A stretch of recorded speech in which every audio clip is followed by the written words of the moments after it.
Hello, friends. Welcome into the Cowboys Report presented by BetDSI, the internet's #1 sportsbook. I am your host, Tom Downey, here with Cowboys-Eagles post-game grades. And I gotta be honest, probably one of the weirdest and toughest games to grade that we've had, I think, all season long. So we'll start things off with the offense, and I open to plenty of debate on this one.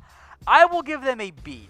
From a numbers perspective, in terms of yards, they went off 576, 434 through the air, 142 on the ground, but the turnovers were a major problem. The red zone inefficiency continues to be a massive, massive problem. So celebrate the win, a deserving win as well here for the Cowboys. They earned it. They picked up that win. Don't let anyone tell you that the refs won it. They were bad all around. So the offense did put up the numbers that you want to see, but there are still flaws and concerns with this Cowboys offense, and I'll try to point them out for you throughout the week here. Overall, though, I'll give them a B. They won the game. If they had lost it, maybe it's a C or a D, but I'll give them a B. I think there's plenty of stuff to discuss there. We'll talk about a lot of the players here in a little bit. I'll give them a B. Let me know what you guys think. From a yardage perspective, one of their best games, but this team has got to learn to finish drives or they will lose when it matters in the postseason because this Cowboys team, they're going to the playoffs. All right, defense, again, a very similar boat here where, yeah, some of their points came because the offense messed up and Dak had a bad interception. I'll give them a B. And for the most part, they were really good in this one. But, and we've seen this a couple of times this year, they get into the fourth quarter and they start to break on defense. They allow touchdowns and points there. Great yardage numbers, incredible third down numbers, but 23 points, not all of them were their fault. The touchdown, the first one to Jeffrey, I don't even blame on the defense. And the fumble also with them too. So I give them a B. There's plenty of positive take from the defense. I even say more so than the offense, but you got to find ways to stop it when it counts. They didn't really do that late in the game. All right, special teams. I'll give them a B-, and I won't dock them too much with the Jordan Lewis fumble because, well, that wasn't a fumble, even though the Eagles definitely had that ball. That was a bad call by the officials.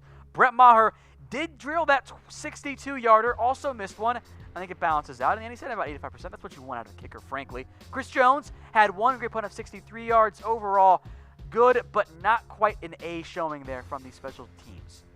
Now, today's show is brought to you by BetDSI, the internet's #1 sportsbook. So head over to chatsports.com/bet and use that promo code right there, Cowboys120, for a 120% deposit bonus. Put down 50, they're going to give you 60. Put down 100, they'll give you 120. If you bet on the Cowboys this week, you won big. They did cover the spread. I bet on Dak Prescott, by the way, to hit the over for just 235.5 passing yards. He blew that out of the water. I bet quite a bit on that one, and I won big. And speaking of Dak Prescott, what grade does he get?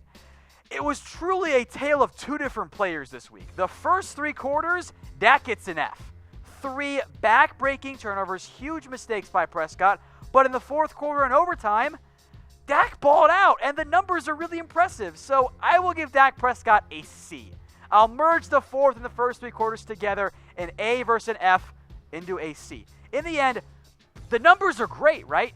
42 of 54, 455 yards, 3 TDs. If you want to weight more toward the fourth quarter, I think it's a B. If you want to value more of the overall game in the first 3 quarters and put a lot of emphasis on the mistakes, it's probably a D. I'll give it a C. It's not black and white, by the way. If you're saying it was an A or an F, I very much disagree with you. It's much more in the middle. Dak is not very bad. Dak is also not very, very good right now. He's Dak. That's what he is right now. He's making mistakes. I don't like it. But he led the Cowboys on 3 different go-ahead drives. There's plenty of debate to be had about Dak Prescott, but the Cowboys are on a 5-game win streak.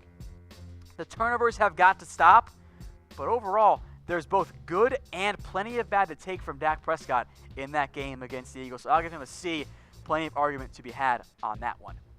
All right, how about Zeke Elliott? Because Zeke had himself a very quality showing here as well. An A grade for me on Elliott.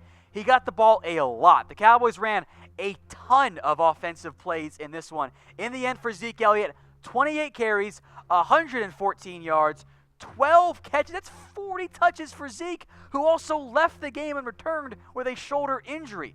79 receiving yards in total, carrying my fantasy team this week. Zeke Elliott had himself a day. I thought one of his better showings all year. Did a good job as he's done all year, turning 1-yard gains into 4-yard gains, turning negative 2-yard gains into 3-yard gains, and turning those 10-yarders into 20. Very impressed by Zeke. Overshadowed, though, and I think for good reason, by your player of the game by far, Amari Cooper. That dude had one of the best games you'll see among receivers all year long. That is an A+++, all the pluses you want for Amari Cooper. I think he silenced all the doubters, myself included, about sacrificing a first-round pick. The talent was never in doubt for Amari Cooper. I think I showed you guys that in our film study. I worried about it end up being a top 15 pick, which I was really concerned about after the Titans game. Then the Cowboys have won 5 straight.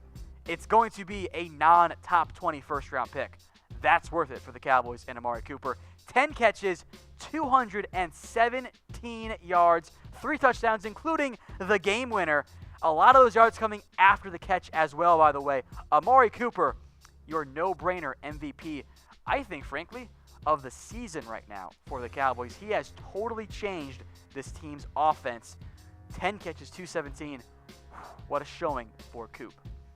All right, folks, if you like the shirt that I'm wearing, you can get one of your own at Mizzen and Main. The perfect gift for this holiday season. Comfortable.af is the site, and trust me, you are not going to find a more comfortable dress shirt than a Mizzen and Main shirt. It is the best damn dress shirt out there. Comfortable.af is the site. All right, now I will always try to admit when I'm wrong, and I'm going to take the L on Blake Jarwin right now because he had a great game. An A grade for me from Blake Jarwin. I did not believe in him. He shut me up tonight. I'm glad he did. A very impressive showing for Blake Jarwin. 7 catches, 56 yards on 8 targets or 7 targets. 22 the long there. Made a lot of key plays for the Cowboys. In a day where everyone was talking about Jason Witten's return, Blake Jarwin played pretty damn well. I was very happy with how Blake Jarwin played. I will give him the credit. I will take the L on this one. I have slandered him for weeks on this show. I was wrong. Blake Jarwin had himself a very impressive showing, proving what the Cowboys believed about him, that he could be a legitimate weapon in the passing game for Dallas. All right, let's talk coaches then. How about Scott Linehan? Yeah, the Cowboys won. They had a great fourth quarter. I'm giving Linehan a D because this game should not have come down to the fourth quarter. This game should have been over long before it. Scott Linehan has got to figure out the damn red zone. It is not that hard, Scott. Just give the damn ball to Zeke. You get the ball inside the 5, and you have Zeke touch it one time. That's idiotic. It's got to change. I get Lance trying to not always run the ball, make it obvious. Give the ball to your best player. Or, hey, if you're going to throw it to Cooper. It's not that difficult, Linehan. I am so upset by his play calling. This game should have been over by the end of the third quarter. It should not have come down to a crazy overtime finish. And I put a lot of that blame on Scott Linehan's play calling. Yeah, the Cowboys have won a lot of games. They have been held back in recent games by the play calling of Scott Linehan. It's a fire Linehan. He has got to go. It's not good enough. Don't let the end scoreboard fool you. This Cowboys team has left a ton of points in the field. 1 of 4 in the red zone for touchdowns. That's not going to cut it in the postseason. Now, folks, 10K is the new mark for our Cowboys Report YouTube channel. Go subscribe now. YouTube.com/Dallas Cowboys Report. If you want highlights on YouTube, we got up there from that Cowboys game, that absolutely bonkers finish. That is YouTube.com/Dallas Cowboys Report. All right, one last grade here, and it kind of falls back in that offense-defense grade, and I'll give them all the same grade, I guess. Jason Garrett, I'll give him a B. I'll be honest, I don't feel great about that 4th down go-for-it call. We said as much as on our Cowboys watch party here on Chat Sports. I thought it was a little bit too aggressive. I mean, I'm not going to – look, I've yelled at Garrett for so long for being too conservative. I really can't knock him that much. I would have kicked the field goal if I'm being honest, but you know what? It worked out. Good play call, Jason Garrett. They won the game 5 in a row. Let's call it what it is. Jason Garrett, he's doing a good job right now. I'll give him a B in this one. Linehan, I still hate, but Garrett did a good job. Now, the Cowboys, not officially yet, but in all reality, have pretty much set themselves up as your NFC East champion. So, Will the Cowboys win a game this playoff season? Let me know. Type 1 for yes, 2 for no. Will they win a playoff game? Matchups matter. You're going to get a wild card team. It's going to be a home game. You can beat the Vikings. You can beat the Seahawks. I will not be surprised if the Cowboys do that. And by the way, as I said before, if the Cowboys make playoffs, I think they're going to. I think Jason Garrett is going to keep his job as the Cowboys head coach. But stay tuned, folks. Later on in the week, more Cowboys shows here on Chat Sports.